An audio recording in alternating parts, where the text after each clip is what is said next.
मित्रों, जल संवाद यात्रा के तहत आज मैं ये कर्मनाशा नदी और गंगा नदी के संगम पर पहुंचा हूं और हम आज पहुंचे हैं उत्तर प्रदेश के अंतिम गांव कुतुबपुर और इधर चौसा का है, बक्सर जिला बिहार का।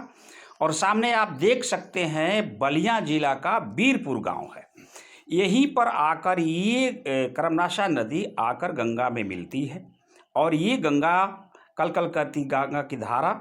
और हम बाढ़ से होते हुए गुजर कर पहुँचे हैं गंगा के इस संगम पर, जहाँ कर्मनाशा नदी आकर मिलती है और नदियाँ लाकर मिट्टी यहाँ जमा करती है और गर्मी के चलते ये मिट्टियाँ फट जाती है और दरार पड़ जाता है। अब बाहर से जो नदियाँ मलबा लाकर जमा कर रही हैं, ये निक्षेप होता जा रहा है और गंगा का जो तल है ऊपर उठता जा रहा है।